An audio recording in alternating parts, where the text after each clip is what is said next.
works and movements that arose about AD 1000, the alchemists played a very important part. They exalted the mysteries of matter and set them alongside those of the heavenly spirit of Christianity. What they sought was a wholeness of man encompassing mind and body. They even invented 1,000 names and symbols for it. One of the central symbols was the quadratura circuli, the squaring of the circle, which is no more than the true mandala. The alchemists not only recorded their work in their writings, they created a wealth of pictures of their dreams and visions, symbolic pictures that are still as profound as they are baffling. They were inspired by the dark side of nature, evil, the dream, the spirit of earth. The mode of expression was always fabulous, dreamlike, and unreal, both in word and picture. The great 15th century Flemish painter Hieronymus Bosch may be regarded as the most important representative of this kind of imaginative art. But at the same time, more typical Renaissance painters, working in the full light of day, so to speak, were producing the most splendid works of sensuous art. Their fascination with earth and nature went so deep that it practically determined the development of visual art for the next 5 centuries. The last great representatives of sensuous art, the art of the passing moment of light and air, were 19th century Impressionists. We may here discriminate between 2 radically different modes of artistic representation. Many attempts have been made to define their characteristics. Recently, Herbert Kuhn, on the cave paintings I have already mentioned, has tried to draw a distinction between what he called the imaginative and the sensory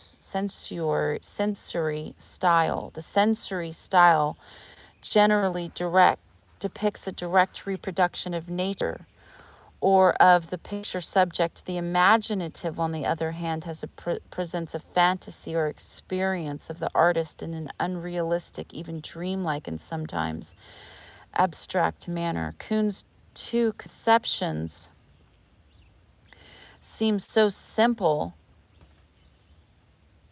and so clear that I am glad to make use of them. The first beginnings of imaginative art go back very far in history in the Mediterranean basin, and efflorescence dates from the 3rd millennium BC. It has only recently been realized that these ancient works of art are not the result of incompetence or ignorance. They are modes of expression of a perfectly definite religious and spiritual emotion. And they have a special appeal today, for during the last half century, art has been passing once more through a phase that can be described by the term imaginative. And this book was written in the communist time. Today, the geometrical or abstract symbol of the circle has again come to play a considerable role in painting.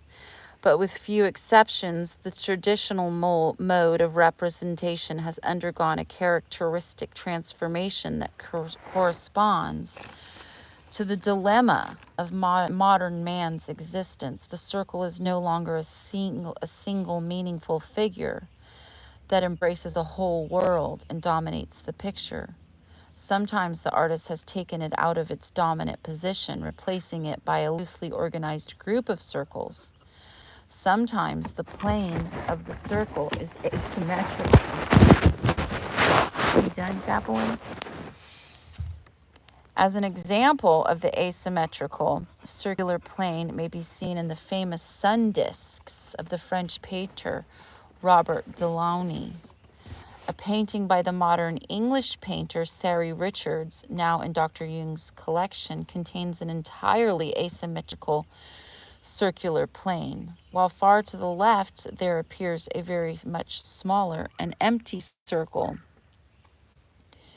In the French painter Henri Matisse's still life with a vase of I can never say this word, the flower, nasturtiums, the focus of vision is a green sphere on a slanting black beam, which seems to gather into itself the manifold circles of the nasturtium's leaves. The sphere overlaps a rectangular figure, the top left-hand corner of which is folded over. Given the artistic perfection of the painting, it's easy to forget that in the past, these two abstract figures, the circle and the square, would have been united and would have expressed a world of thoughts and feelings. But anyone who does remember and raises the question of meaning will find food for thought. The two figures that form the beginning of time have formed a whole, are in this painting torn apart or incoherently related. Yet both are there and are touching each other. In a picture painted by Russian-born artist Wassily Kandinsky, there is a loose assembly of colored balls or circles that seems to be drifting like soap bubbles. They, too, are tenuously connected with a background of one large rectangle, with two small, almost square rectangles contained in it. In another picture that he called A Few Circles, a dark cloud, or is it a swooping bird, again bears a loosely arranged group of bright balls or circles. Circles often appear in unexpected connections in the mysterious compositions of the British artist Paul Nash. In the primeval solitude of his landscape events on the Downs, a ball lies in the right foreground. Though it is apparently a tennis ball, the design on its surface forms a Tai Gi Tu, the Chinese symbol of eternity. Thus, it opens up a new dimension in the loneliness of the landscape. Something similar happens in Nash's landscape from a dream. Balls are rolling out of sight in an infinitely wide mirrored landscape with a huge sun visible on the horizon. Another ball lies in the foreground in front of the roughly square mirror. In his drawing Limits of Understanding, the Swiss artist Paul Klee places the simple figure of a sphere or a circle above a complex structure of ladders and lines. Dr. Jung has pointed out that a true symbol appears only when there is a need to express what thought cannot think, or what is only divided or felt. That is the purpose of Klee's simple figure at the limits of understanding. It is important to note that the square or group of rectangles and squares, or rectangles and rhomboids, have appeared in modern art just as often as the circle. The master of harmonious, indeed musical, compositions with squares is the Dutch-born artist Piet Mondrian. As a rule, there is no actual center in any of his pictures, yet they form an ordered whole in their own strict, almost aesthetic fashion. Still more common are paintings by other artists with regular quaternary compositions or numerous rectangles combined in more or less loose groups. The circle is a symbol of the psyche. Even Plato described the psyche as a sphere. The square, and often the rectangle, is a symbol of earthbound matter and the body and reality. In most modern art, the connection between these two primary forms is either non-existent or loose and casual. Their separation is another symbolic expression of the psychic state of the 20th century man.